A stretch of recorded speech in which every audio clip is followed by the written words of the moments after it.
esta semana en el Vende Diferente Podcast. El bottom of funnel son esos pocos comerciales que están detrás, que tienen un interés más allá de la venta inmediata. Ajá. Y que te hacen un seguimiento y que se preocupan por el proyecto y que te aportan innovaciones, incluso cuando no tienes intención de vender en ese momento. Esos son los que influyen en los procesos y son los que tú dices tendrán seguramente una puntuación extra porque su actitud, su relación con la empresa es mucho mejor que el que simplemente viene, presenta, te lanza una oferta, si sale bien y si no sale pues también. Es tiempo para vender. Oye.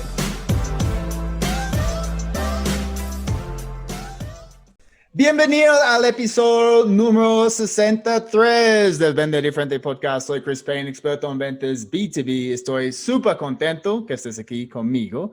Si es tu primera vez, no olvides escuchar los otros episodios, pues hay 62. Y si te gusta el contenido, por favor, puedes dejarme una calificación y comentario en iTunes o YouTube, o puedes hacer clic en seguir en Spotify.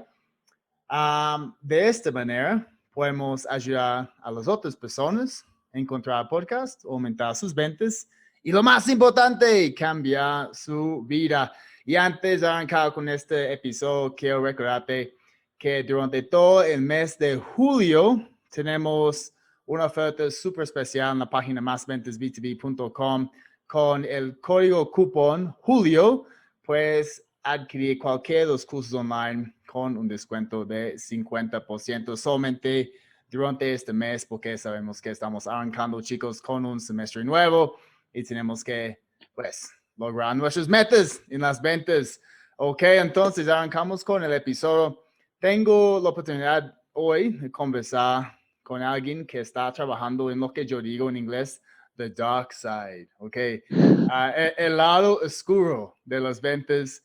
Estamos hablando, chicos, de procurement de compras. Ok, estoy aquí con mi amigo de España, Jairo Ramos, que no solamente está trabajando en compras, pero también es un consultor y profesor ayudando a otras personas trabajando en compras, negociar con vendedores. Entonces, este va a estar súper interesante. Jairo, bienvenido al Vende Diferente Podcast. ¿Cómo estás? Hola, buenas tardes, Chris. Pues muchísimas gracias por invitarme y un placer estar aquí. A ver si podemos compartir algo de lo que hacemos en el lado oscuro. ¿Has escuchado esto antes, el lado oscuro, o no? Sí. Sí, porque yo Sí, sé que... Sí, no digo cuéntame. que creo que es de las cosas más bonitas, que a veces nos dicen los vendedores. Y yo sé que tú eres vendedor, ¿cierto? Sí. Comenzaste tu carrera trabajando en ventas y hiciste el cambio a la parte de compras. Entonces, cuéntanos un poquito de qué pasó ahí y por qué hiciste el cambio. Bueno, pues mira, aquí la situación es que, como concepto, la inmensa mayoría de los compradores, como mínimo en España, llegamos a compras por accidente, porque no existe una carrera de compras, no existe una formación profesional de compras. Tú al Ajá. final tienes estudios muy variados, conozco gente de toda la formación habida y por haber, que por una circunstancia en la vida pues acabas en compras. A mí me pasó algo parecido, yo acabé la carrera, entré en el mundo de lo que sería la parte financiera, ¿vale? Ok. Temas de inversión, etcétera. Cogí rol comercial cuando trabajaba en el banco, de allí salté a una empresa del sector de la construcción cuando en España había un boom de la construcción, también Ajá. enfocado en el sector de las ventas técnicas. Y después, pues casualidades de la vida, fui a parar a una consultoría de compras, vendiendo. Ajá. Entonces lo que pasó es que vendía compras, vendía proyectos de compras. Entonces ahí fue donde empecé a conocer compras, cómo funcionaban las compras, qué es lo que le aportaba compras a una empresa. Y entonces en ese punto de mi carrera, pues bueno, por las circunstancias, tomé la decisión de, sin olvidarme de las ventas, pero cogiendo cada vez un rol más enfocado en la gestión de compras, de proyectos de compras, eficiencia en compras, etcétera. Y casi sin querer, sin proponérmelo, pues me convertí en un profesional de las compras y lo que tengo en mi perfil de LinkedIn, ¿no? Un apasionado de las compras. Y Genial. entonces fue la evolución, ¿no? Al final, hasta hace muy poquito tiempo he compartido el rol de ventas con el rol de compras. Sí, yo veo que tú estás muy apasionado por esta profesión de las compras porque yo vi tu entrevista con mi amiga Karen Torres Y es por eso que yo quería hacer una entrevista contigo, porque yo sé que no es siempre precio, y yo escuché esto en tu entrevista con Karen, pero en este momento quiero hablar de este elefante en la sala, que es precio, cuando uno siempre está hablando con compras.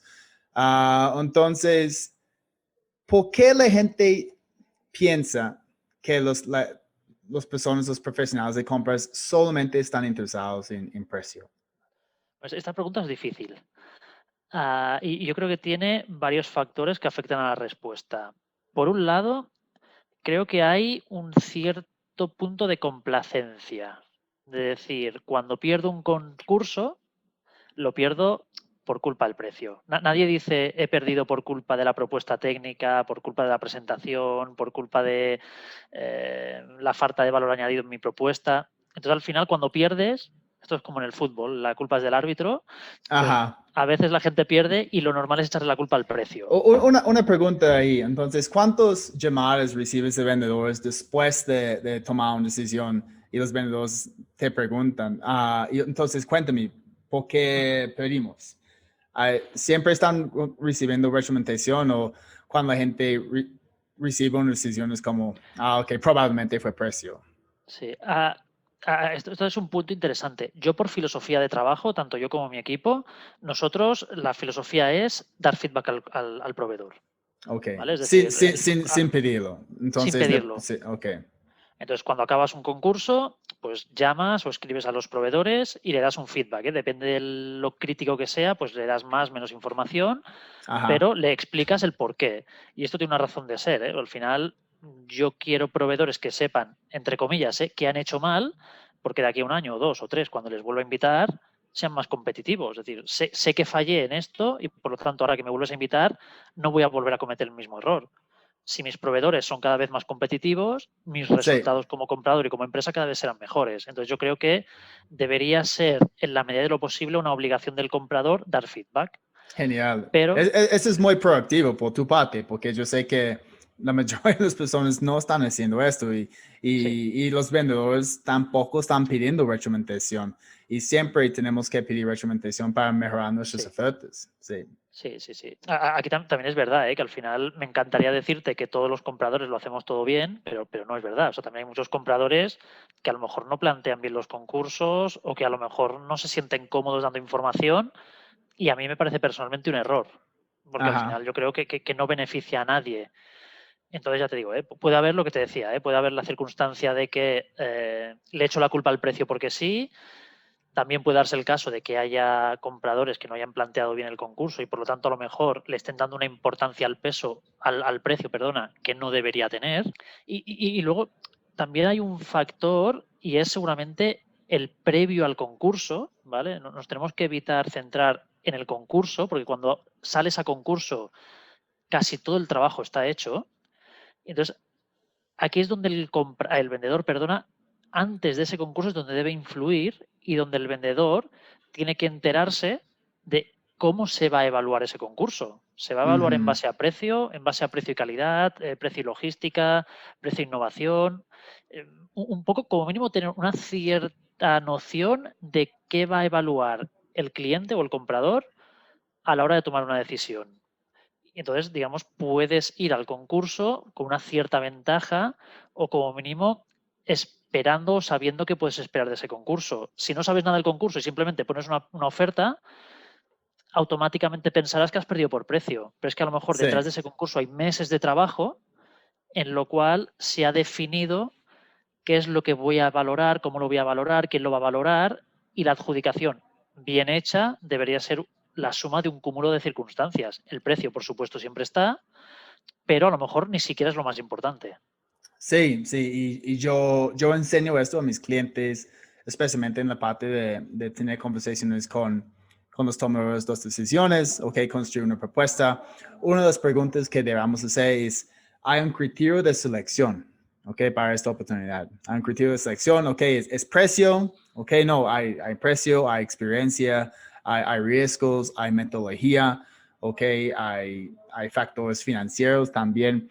Y luego, con esta información, podemos construir la propuesta, ¿ok? Uh -huh. pero quiero profundizar un poquito más en esta parte de los metas de compras, ¿ok? Para entender cuáles son las intenciones de ustedes, ¿ok? Porque mi novia está trabajando en compras, ¿ok? Ajá. Incluso yo he visto algunos de los métricas que ella tiene que seguir y incluso en su empresa, que es una empresa gigante, es una multinacional empresa en la industria de oil and gas de Francia. Si ella no escoge el precio más barato, ella tiene que poner un caso en frente de sus jefes explicando por qué ella no va a recomendar el precio más barato. Entonces, ella tiene mucha presión para escoger el precio más barato. Incluso yo he escuchado casos de personas en compras que ganan comisiones, ¿ok? Por conseguir descuentos. ¿Eso es cierto? Ujú. Sí, sí que es cierto. Sí. Ok. Bueno, aquí lo sabrás bien, porque duermes con el enemigo, ¿no? Sí, es una relación muy interesante. Pero aquí al final entran muchos factores y dar una respuesta súper precisa es complejo, ¿eh? Pero al final depende del sector, ¿vale? Depende del sector que trabajes. Hay sectores que son más sensibles al precio y sectores en los que son menos sensibles al precio. Cuando eres una empresa donde tu producto o tu servicio es muy commodity, claro, eres mucho más sensible al precio porque al final, del mismo modo que tus clientes te van a comprar a ti en base a precio, porque eres commodity, Ajá, a ti no te queda más remedio que transmitir esa presión que tienes por parte de tus clientes, se la tienes que transmitir a tus proveedores. Entonces, hay empresas que por las circunstancias son muy sensibles al precio. Luego hay sectores en los que a lo mejor se es menos sensible al precio. Pues, por ejemplo, toda la parte de compañías de marketing, compañías tecnológicas, farmacéuticas, sí, pues son empresas en las que normalmente tienen una cuenta de explotación pues un poco más aliviada y donde factores como la innovación, la sostenibilidad, temas tecnológicos, etcétera, tienen mucho más peso en la toma de decisión. ¿Vale? Entonces, depende de qué sector trabajes como comprador, el precio tendrá más o menos peso. Luego hay otro tema un poco más estratégico que es, depende de la categoría. O sea, al final yo como comprador o cualquier persona de mi equipo no lleva una categoría, lleva muchas categorías y cada una de esas categorías la trabajas de una forma distinta. Entonces, aquí es lo famoso de la matriz de Kraljic, que en la matriz de Kraljic lo que haces es dividir tus categorías en 4 cuadrantes. ajá, Tienes un cuadrante que llamamos leverage. En este cuadrante tenemos categorías que tienen mucho impacto en el negocio, es decir, pues es un volumen de compras alto o son categorías que tienen una cierta repercusión directa en tu producto, perdona, en el desarrollo de la empresa, pero al mismo tiempo tienen poco riesgo de suministro. Aquí las categorías que acaban cayendo en este cuadrante tradicionalmente, pues por ejemplo la limpieza, el mantenimiento, el transporte, el renting de vehículos, normalmente son categorías indirectas. Entonces, claro, si tú eres un proveedor de este tipo de productos, aquí tienes una sensibilidad medio alta hacia el precio como comprador, ¿no? Pues son categorías en las que tienes pues muchos proveedores disponibles. Entonces, cuando tienes sí, muchos sí, proveedores disponibles, sí que hay factores tecnológicos o factores de innovación que te pueden hacer decantar por uno u otro, pero normalmente el 60-70% del peso de la decisión será precio, ¿vale? En este ok. caso. Y en este caso, el departamento de compras es responsable por tomar la decisión en estos casos indirectos, más o menos. Depende, Ok, depende. porque Aquí ya depende de temas estratégicos. esto es, pues, mi siguiente pregunta, ok. Porque cuando yo hablo con empresas, ok, yo hablo con todos las decisiones. En mi caso, sería vicepresidente comercial, sería alguien del departamento de recursos humanos, puede ser CEO o gerente general, puede ser alguien de marketing, ok. Y al fin, después de tomar la decisión, ellos me mandan a compras, ok. Yo diligencio los documentos, pues mis datos están subidos a la plataforma digital que tienen, ok. Y esto más o menos es mi interacción con compras, ¿ok? Entonces, Ajá. yo sé que compras están ahí para facilitar el proceso de onboarding como un cliente nuevo, pero no estaban bien involucrados en tomar decisión, ¿ok? Ahora bien, hay otros casos donde compras está bien metido, ¿ok? Y muchas veces los vendedores tienen conversaciones al fin con compras tienen 3 o 4 ofertas diferentes y empiezan a presionar a los vendedores para pues bajar su precio un poquito. En este caso, cuando un vendedor está negociando con compras, al fin compras tiene 3, 4, 5 otras ofertas y compras está diciendo, mira, puedes ayudarnos con el precio, bajarlo un poquito y luego vas a tener una oportunidad. Al fin, ¿quién tiene el poder en la decisión final en este escenario? Bueno, aquí si las cosas, es como todo, ¿eh? Te puedes encontrar departamentos de compras con diferentes niveles de madurez. Los niveles de madurez más bajos, pues seguramente sean casos como el que explicas, ¿no? En la que tú pasas por un cliente interno que tiene una necesidad, le vendes al cliente interno, pero luego, por a lo Ajá, mejor por una política de empresa, tiene que pasar por compras y compras se dedica a negociar precios y regatear, ¿no? Eso es un nivel de madurez bajo en compras. ¿Qué es lo que debería pasar cada vez más? Pues que con la profesionalización de las compras te encuentres cada vez más con departamentos maduros. Los departamentos maduros es lo... ¿cómo explicarlo? Al final, compras es un departamento de servicios. ajá, Cuando eres un departamento de servicios, yo no compro nada para compras. O sea, yo todo lo que compro se va a otros departamentos. sí, Entonces, cada proyecto es pues, un proyecto en el que está formado por un equipo de trabajo. Ese equipo de trabajo lo forma pues, un experto, que es el cliente interno normalmente, que es el que te va a comprar a ti tu producto o tu servicio, que es el que lo necesita, es el que conoce las necesidades mejor que nadie, quien conoce las especificaciones técnicas. Luego, pues normalmente puedes tener a alguien de finanzas que tiene que revisar las condiciones de pago, alguien de legal que tiene que revisar los contratos. Bueno, pues mucha gente involucrada y al final tienes una persona de compras que no deja de ser la persona que coordina y pilota ese proyecto para un poco meter la metodología de compras dentro de ese proceso. Entonces, que hay una serie de fases, ¿no? El sourcing process, que sería algo así como el ABC del comprador. En este sourcing process, pues hay una serie de fases que tienes que asegurarte de que se cumplen, que se respetan para que la compra, el proyecto vaya bien. Entonces, ajá, la toma de decisión normalmente debería ser consensuada. Y lo más importante es que para hacer un buen proceso de compras, la toma de decisión debería ser lo más objetiva posible. ¿Cómo se consigue esto? Normalmente al inicio del proceso, este sourcing process que te decía, ¿no? Que tiene sus etapas, al principio en ese equipo de trabajo lo que se pacta es la matriz de decisión. ¿Qué criterios se van a tener en cuenta para tomar una decisión y qué peso van a tener? De forma que tú vas luego haciendo el proceso, ¿no? Vas pidiendo la información, la cotización, las homologaciones, todo lo que sea necesario, y cuando acabas el proceso tienes una fórmula matemática, por así decirlo, que te va a decir quién ha ganado, quién ha quedado en segunda posición, quién ha quedado en tercera posición. Entonces, es trabajo del departamento de compras llegar hasta ese punto, analizar la información y proponer. Pero lo más habitual es que dentro de ese trabajo muy racional y muy objetivo, al final hay una decisión que no es de compras, porque yo cuando compro una máquina, cuando compro una formación o cuando compro un coche, no es para compras, se sí. lo compro a otro departamento que es el que me dice ok o no ok a ese trabajo que se ha hecho. Entonces, al final, si el proceso está bien hecho, es un proceso en el que intervienen muchas partes y lo difícil para un vendedor es que tienes que convencer a todas las partes. Muy complicado. Y entonces, después de hacer todo ese análisis, tú puedes presentar tus recomendaciones a los líderes dentro de una categoría, las personas que van a utilizar servicio, producto o software, Exacto. sí. Y ellos van a tomar una decisión o al menos darte su opinión de con quién ellos les gustaría trabajar. Ok, puede ser uno de los primeros 3, algo así. Tal vez no siempre número 1, ¿cierto? Claro, al final Sí. puede pasar el caso, ¿eh? Imagínate que tú tienes muchos proveedores y tienes a lo mejor 2 o 3 que están en una puntuación final muy parecida. Sí. Claro, al final, si hubiese un 20 o un 30% de diferencia entre la opción 1 y la opción 2, sería muy difícil no justificar que gane el 1. En Sí. cambio, si este tiene un 90% de puntuación y este un 88%, se puede discutir, no hay problema.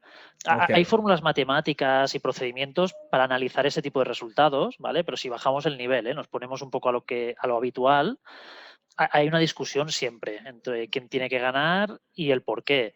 Compras normalmente hace una recomendación porque también en los procesos, sobre todo los que son más estratégicos, tienes que llevarlo más allá, ¿no? Tienes que hacer un análisis también de qué va a pasar con ese proveedor, de qué crees que va a pasar con ese mercado en los próximos años. Entonces Ok. hay un cierto punto de visión de futuro dentro de las tomas de decisión. Pero bueno, salvo, ya te digo, si el proceso está bien hecho, salvo que haya mucha diferencia, o sea, muy poca diferencia entre el primero, el segundo y el tercero, lo normal es que adjudiques al primero, porque si has hecho el proceso bien y has hecho la toma de decisión bien, no me cuesta creer que haya razones para no adjudicar al primero. Ok. Ahora bien, si el primero y el segundo o el tercero se parecen mucho, entonces pues aquí puedes plantear una segunda vuelta en la que pides más información o una revisión de precios o a veces incluso introducir factores un poco más subjetivos, ¿no? Vamos a visitar las instalaciones del proveedor, vamos a pedirle referencias más concretas, vamos a que nos enseñe un proyecto, que nos enseñe un trabajo que haya realizado para poder evaluarlo. Bueno, muchas cosas que puedes acabar utilizando para desempatar, por así decirlo. Sí, pues ¿qué tal si un vendedor está haciendo seguimiento con el gerente de la categoría, por ejemplo, siempre, y no está haciendo mucho seguimiento contigo durante el proceso? Entonces el vendedor ya tiene una muy buena relación con, pues, el último tomador de las decisiones, es decir, Ujú. y tal vez después de tu análisis, la empresa de esta persona sale en la tercera posición. Okay. Y Eso esto puede pasar, ¿cierto? sí que puede Sí. pasar. Y eso es importante porque al final, yo por ejemplo, uno de los criterios que utilizo en la evaluación es, por así decirlo, la actitud del comercial o de la empresa durante el proceso. Ok. Claro, tú decías antes, ¿cuántos emails recibes de ofertas de proveedores? Recibo muchísimas. Ajá. Ahora, de todas las que recibes, las que al final se convierte en contactos de verdad, es decir, gente que está encima del proyecto, encima de la categoría, que te contacta de forma regular, etcétera, son muy pocos. O sea, es un funnel, ¿vale? Que es un montón de proveedores que entran y una parte, ¿no? Es el tofu, el mofu, el bofu, ¿no? El bofu es la parte de abajo del funnel con los pocos. Top of funnel, middle funnel, Exacto, bottom of funnel, sí. exacto. Pues el bottom of funnel son esos pocos comerciales que están detrás, que tienen un interés más allá de la venta inmediata Ajá. y que te hacen un seguimiento y que se preocupan por el proyecto y que te aportan innovaciones, incluso cuando no tienes intención de vender en ese momento. Esos son los que influyen en los procesos y son los que tú dices, tendrán seguramente una puntuación extra porque su actitud, su relación con la empresa es mucho mejor que el que simplemente viene, presenta, te lanza una oferta, si sale bien y si no sale, pues también. Eso está súper interesante. Entonces, cuando estamos haciendo seguimiento con nuestros clientes, también debemos hacer seguimiento con los de compras, ¿sí? Sí. No solamente las personas que van a utilizar el producto o la solución. Entonces, si vamos a hacer seguimiento con compras, ¿qué te gusta ver en seguimiento contigo? Porque pues no es un seguimiento fastidioso como, hola Jairo, ¿cuándo van a tomar la decisión? ¿No, aún no sabes? Ok, te llamo la próxima semana, chao. Claro, al No. final, esto, oye, si yo lanzo un concurso, pero estamos hablando de que el concurso ya está lanzado. Yo Ajá. normalmente digo, pues oye, ¿en qué fecha empieza? ¿En qué fecha analizamos? ¿En qué fecha acaba? Entonces, si cuando acaba la fecha no te he dicho nada, pues oye, si me llamas para preocuparte cómo está el concurso, pues no me importa. El problema es que te llamen todas las semanas cuando le has dicho, oye, es que no sé si voy a comprar nada, no sé si voy a hacer un proyecto. Entonces, yo creo que la clave del seguimiento está antes o incluso mucho antes del concurso. O sea, antes de que haya la necesidad. Porque, ¿qué es lo que creo que aporta desde el punto de vista del vendedor? Pues que se perciba un cierto interés real en la empresa, en mis necesidades y sobre todo piensa que los compradores o la inmensa mayoría llevamos muchas categorías. Cuando llevas muchas categorías puedes ser experto en alguna, pero Ajá. normalmente no sabes de todo. Yo sé de compras, y entonces cuando hago proyectos, pues sé de mucho de metodología de compras, pero a lo mejor de transporte, de marketing, de telecomunicaciones o de renting, pues no soy un experto. ¿Qué es lo que me aporta muchísimo? Lo que me aporta muchísimo es que ese comercial en su seguimiento me explique qué está pasando en el sector, qué novedades hay, que su empresa va a presentar una aplicación o que va a presentar una novedad o que va a presentar no sé qué, porque eso me está dando una ventaja competitiva, me está haciendo conocer un sector Ajá. y esas novedades pasan dos cosas. Una, si yo las veo realmente interesantes, iré corriendo a mi cliente interno y le diré, oye, ¿sabes que hay esto en el mercado? ¿Nos podría interesar? Y a lo mejor de donde no hay proyecto aparece un proyecto, gracias a que tú me has traído una información muy valiosa. La otra cosa que puede pasar es que si me aportas información de interés, cuando yo tenga esa necesidad y tenga que hacer un concurso, cuando redacte el pliego de condiciones, lo redactaré pensando en la situación actual del mercado, esa información que tú me has facilitado. Genial. Si tú eres el que me ha traído una innovación y mi pliego de condiciones, es decir, mis necesidades coinciden con esa innovación o las incluyo, tienes una ventaja respecto al comercial que simplemente de forma pasiva se presenta al concurso. ¿Por qué? Porque yo estaré redactando ese pliego o mi cliente interno estará redactando sus necesidades en base a lo que tú me has explicado. Entonces, ya de Chévere. entrada, de forma indirecta, estás generando una ventaja para ti mismo con esa visión de futuro. Sí. Entonces la clave está en ser proactivo, ¿ok? Todo el tiempo, no solamente reactivo para participar en una convocatoria, ¿ok?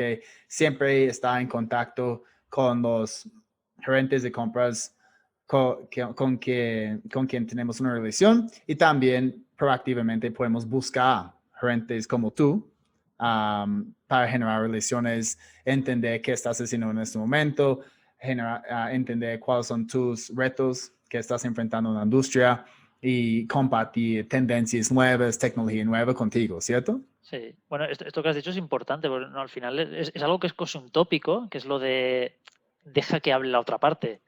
¿No? Al Sí, final, cuando viene un proveedor, a mí me gusta hacerle muchas preguntas y que hablen ellos, pero el vendedor un poco al revés, que me pregunte a mí, que ahí se sí. sacan un montón de pistas. ¿Qué tipo de departamento de compras soy? ¿Cómo te percibo a ti como proveedor? Si te percibo que eres un leverage, lo que hablábamos antes, o eres un estratégico. Si voy a tener necesidades a corto o a largo plazo. Hay una serie de información que haciendo las preguntas adecuadas, en una conversación de 15 minutos las puedes conseguir. Y esa información es la que te va a permitir hacer o plantear una oferta más o menos atractiva para mi empresa. ¿No? Al final, si sabes cuál es la necesidad de mi empresa, Ajá. tus propuestas comerciales debes adaptarlas a esas necesidades. Y lo nuevo, de nuevo tendrás una ventaja competitiva respecto a tus competidores. A mí me encanta eso y estoy seguro que muchas personas escuchando nunca han escuchado a alguien de compras hablando de necesidades, aparte de precio. Quiero profundizar un poquito más en lo que estábamos hablando, ¿ok? Sobre la votación como selección de proveedores y digamos que tenemos 3 proveedores, ¿ok? El top 3, un proveedor ganó. Ok, tiene, no sé, 95%, 2 tiene 87 y 3 tiene 83. Entonces ya tienen un proveedor seleccionado, ok. Me imagino que no van a decir inmediatamente este proveedor, pues felicitaciones, ganaste. Vas a decir, mira, estás en el top 3, ok, top 3, pero tienes que mejorar tu precio. ¿Eso es lo que pasa? Puede pasar, a mí no me gusta que pase. Ok, pero digamos que este pase, ok, Esto porque yo pasa, sé que sí, este pasa. esto pasa. Entonces, ¿cómo? Porque todo el mundo escuchando aquí son vendedores, ok, y están en esta situación a veces. Entonces, cuando un vendedor sabe que es seleccionado, ok, basado de sus instintos, sus relaciones con las personas involucradas, y aún compras está pidiendo un descuento. ¿Qué puede hacer un vendedor para evitar ese escenario, cerrar un negocio sin dar un descuento? El problema de fondo es que si te están haciendo esa jugarreta, es porque seguramente ese comprador pues tiene unos hábitos que son un poco, a lo mejor de nivel de madurez bajo, un poco antiguos, ¿vale? Ok, Pero por desgracia pasa y seguramente pasa más de lo que debiera. Yo creo que el presente te diría, pero también el futuro, a corto plazo de compras, cada vez es más digital, ¿vale? Cada vez va a haber más concursos que vayan al mundo digital. En esas circunstancias, el vendedor se va a ver obligado desde el inicio a dar su mejor oferta, tanto técnica como económica. ok, Y esta situación debería repetirse cada vez menos. Como esto a veces pasa, ¿qué consejo le daría yo a un vendedor? Pues si ya lo sabe que va a pasar, ¿no? Si ya sabe que va a pasar, pues lo típico, ¿no? No hagas tu mejor oferta desde el inicio, guárdate ahí un margen para poder regalarle esa victoria final al comprador. Ajá. Pero de verdad, pero no me siento cómodo recomendando esto porque es que es algo que no debería pasar. Pero bueno, al final, por desgracia, sí que es algo habitual. Luego ¿no? Y dicen que al final, en el momento que hablas de precio, se acabó la conversación. O sea, el momento que introduces el precio en la ecuación, se deja de hablar de otras cosas. Entonces, intentar ir a esa reunión de oferta final aportando a lo mejor cosas que no sean tanto el precio y empezar a hablar de otras cosas. Y si no queda más remedio, abrimos el melón del precio. Pero a lo mejor, si le aportas flexibilidad, si le aportas innovación, si le aportas condiciones logísticas, ¿no? Decir, oye, pues un tema no me lo invento, de mercancía en consigna, de mayor flexibilidad en los plazos, mejores condiciones de pago. O sea, hay una serie de valor añadido o de soft savings, ¿no? Que llamamos en compras, que te pueden hacer una oferta tanto más interesante que una que a lo mejor económicamente parece mejor. Y luego hay otro punto que para mí es súper importante, y aquí a lo mejor sí que entramos en un análisis un poco más técnico de las ofertas, que es el TCO, Total Cost of Ownership. El comprador o el departamento de compras un poco menos maduro habla de precio, ¿no? Pues tengo un teléfono que vale 100 euros. El departamento de compras un poco más avanzado habla del TCO, del Total Cost of Ownership, que es cuánto me va a costar realmente tener este teléfono, ¿vale? Me cuesta 100 euros comprarlo, pero luego me va a costar un coste de energía cargarlo, me va a costar un dinero la funda, me va a costar Ajá. la cuota mensual, me va a Sí. costar, a lo mejor me cuesta dinero deshacerme de él, ¿no? El coste de eliminación. Entonces, si eres capaz de aportarle información de ese tipo al comprador, estarás presentando una oferta seguramente a años luz de la oferta que va a presentar tu competencia. Y entonces no tienes por qué tocar tu precio de venta, porque a lo mejor gracias a ese análisis le estás dando una información súper valiosa al comprador y le estás demostrando que aunque el precio de venta sea un poco más caro, la vida útil de tu producto, de tu servicio, ¿no? O la rentabilidad que le puedes, por ejemplo, una formación.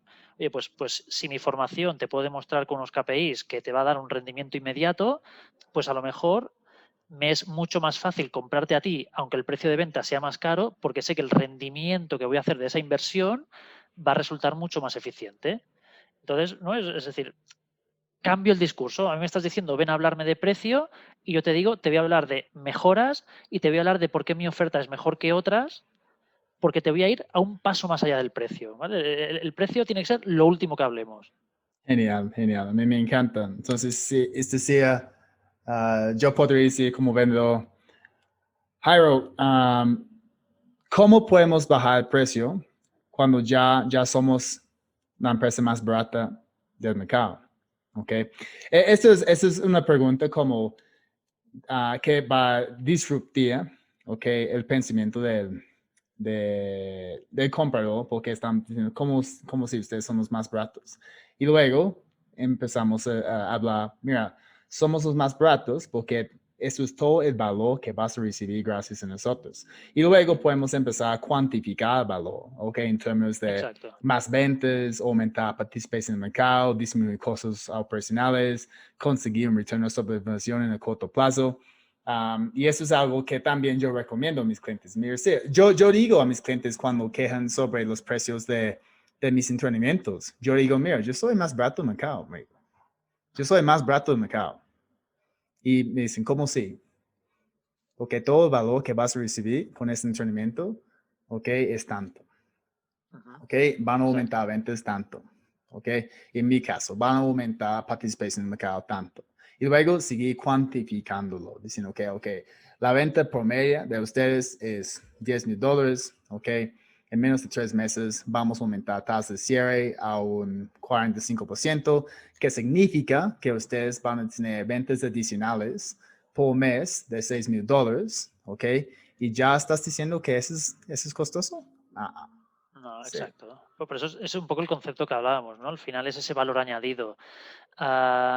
Desde la perspectiva de compras, ¿no? Desde la perspectiva de compras es lo que se nos pide a un departamento de compras moderno, ¿no? El hecho de que podamos ir más allá de lo que es evidente que es el precio. Porque también piensa, cuando haces un tender, normalmente a mí me gusta invitar a muchas empresas, ¿vale? Me gusta conocer bien el mercado. Entonces, al final, si ves un precio muy, muy, muy barato, yo como comprador sospecho, porque al final todos estamos en el mercado para ganar dinero. Entonces, si tienes un precio promedio y de repente tienes a alguien que es muy barato, significa que o la calidad es peor, o las condiciones son peores, o las garantías, o simplemente que está haciendo una oferta de derribo para entrar y de aquí a un mes o 2 meses o 3 meses ya me cambiarán las condiciones. Sí, Entonces, al sí. final, ¿no? Es aportar ese valor añadido, lo que tú dices, con una serie de métricas, de una visión más técnica, que me permita no solamente justificar que compro lo mejor, lo más eficiente, sino también, ¿no?, poder ir a mi cliente interno, que mi cliente interno normalmente no tiene tanta visión sobre el coste como tiene un departamento de compra, pero si yo le digo a un departamento de calidad que con este equipo va a trabajar un 10% más rápido, claro, eso lo extrapolas a todo el año y dices, ostras, resulta que me voy a ahorrar un montón de horas y las horas valen mucho dinero. Así es, O, tiempo vale más de dinero. ¿Sí? exacto, ¿no? Sí. Entonces, es ese valor añadido el que creo, lo que te decía antes, que un vendedor debe explicar muy bien antes, ¿no?, antes del concurso, Sí. y luego, en caso de que se produzca esta situación que tú dices, ¿no?, de que te llame a última hora para decirte, tráeme el precio final, entonces es lo que creo que tienes que justificar. Y yo creo que ahí es donde está la clave para que un buen vendedor gane más concursos y además se gane también la confianza, tanto del cliente interno como el vendedor, ¿eh? Porque ya te digo, el comprador por sí solo no es nada. O sea, el comprador depende de un cliente interno y el cliente interno del comprador. Entonces hay que ganarse las Exacto. dos partes. Exacto, muy bien, muy bien. Y estoy pendiente de tiempo también. Tengo dos preguntas. Primera pregunta, mencionaste al principio que tú eres profesor, consultor para otras personas trabajando en compras. Entonces, ¿cuáles son los tips que estás dando a alguien trabajando en compras cuando ellos tienen que tener una conversación con alguien de ventas? Pues los básicos, lo que te decía antes, ¿no? Que pregunten, o sea, que en vez de coger y contarte todo el proyecto, haz muchas preguntas para entender muy bien cuál es esa empresa. Y luego, seguramente, normalmente siempre hago mucho foco en el método, ¿vale? Ok, En utiliza método para hacer un proyecto. La metodología en compras existe desde hace mucho tiempo. Ha ido evolucionando, pero al final los procesos básicos del sourcing process, el category management, etcétera, son los mismos desde hace años. Aplica un método en tus procesos de compra, porque es la única forma de que si al final utilizas un método que es éxito probado, tus procesos saldrán bien, no improvises. Y aquí es lo que te decía, ¿no? Pues hay una serie de fases, cada fase tiene unas subfases, unos trabajos, unos procesos, una información que tienes que obtener por parte del cliente interno, una información que tienes que obtener por parte del comercial, unas autorizaciones, unas aprobaciones, para garantizarte, ¿no?, que el proceso va bien y que la toma de decisiones objetiva, es realista y al final es la que más, esto es importante, la que más valor añadido le aporta a tu empresa. No la que más genial. ahorros. Tiene que ser la que más valor añadido le aporta a tu Valor, empresa. me encanta. Entonces, incluso puede ser chévere para un vendedor preguntar a alguien de compras cuál es tu método en tomar una decisión, ¿cierto? Ujú.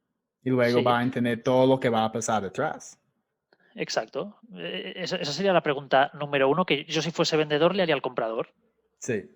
Yo Pero yo sería la creo que primera que muchos haría. vendedores ni hacen esta pregunta. Okay, ¿cuál es No, tu método? Sí. ¿Cuántos vendedores están haciéndote esta pregunta? Pocos. ninguno o pocos. Sí, y eso es fundamental, deben entender. Genial. Sí. Super. Entonces, pues, Jairo, ha sido un placer tenerte en este podcast, hablando de esos temas de ventas, de compras. Cuéntanos rápidamente, pues, si alguien quiere hablar contigo, ¿dónde pueden encontrarte Ujú. en las redes sociales? Sí, bueno, pues yo primero de todo agradecerte, Chris, porque es súper interesante y yo creo que si mejoramos las compras, también mejoramos las ventas y viceversa. O sea, al final somos dos caras de una moneda y nos necesitamos vendedores, compradores, compradores, vendedores. Entonces, oye, te felicito por la labor que haces y, oye, contad con compras, que no somos el enemigo, somos aliados. Aliados, sí, es cierto. Exacto. Y Como, luego, en como, cuanto a dónde co- co- encontrarme. co- como con mi novia, somos Sí, aliados. exacto, sois aliados. Al Sí, final, mira, os lleváis bien, ¿no? sí. Pues de verdad que lo creo, ¿eh? Yo creo que el futuro pasa por esa colaboración. Y en cuanto a dónde encontrarme, principalmente en LinkedIn. Soy relativamente activo Entonces, si buscan por Jairo Ramos, me encontrarán fácil. Como tengo un nombre así raro, pues hay pocos. Entonces, si ponen Jairo Ramos, me encuentran seguro y yo encantado. O sea, al final, dudas sobre procesos de compra, procesos de venta, siempre dispuesto a ayudar y lo mismo, oye, si alguien tiene un producto súper interesante que le aporte mucho valor añadido a mi empresa, pues que también me contacte y me lo ofrezca. Genial, genial. Muchas gracias, Jairo. Entonces, la última pregunta, y es una pregunta que yo hago a todos mis invitados.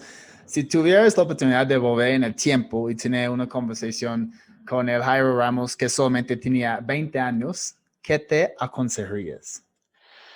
¿Qué me aconsejaría? Buah, pues le diría que seguramente que no cambie nada, porque al final, si me hubiese pasado directamente a las compras, yo creo que no lo haría de la misma manera que lo hago ahora si no hubiese conocido esa parte de las ventas.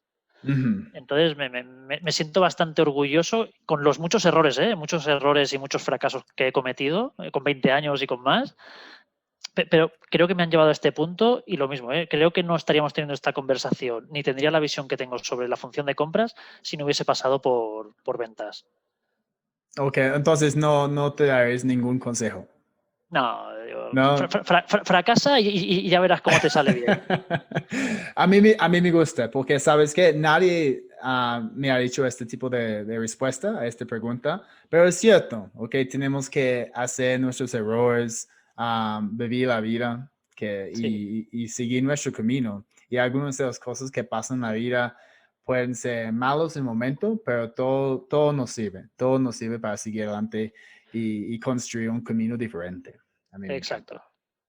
Super, listo. Pues muchas gracias, Jairo, por estar aquí con nosotros y gracias a todo el mundo escuchando en este momento. De nuevo, si este fue tu primera vez, recuerda que hay un montón de episodios pasados con muy buen contenido y finalmente te invito a mi página másventasb2b.com donde puedes inscribirte totalmente gratis en mi mini curso de ventas B2B y empezar a mejorar tus ventas de una manera inmediata. Y si te gustó este episodio, no olvides compartirlo en las redes sociales, etiquetar amigos que tal vez tienen que hablar mucho con las personas de compras, que no les gusta dar descuentos, porque aquí hay muy buenos tips en cómo manejar estos escenarios con este departamento.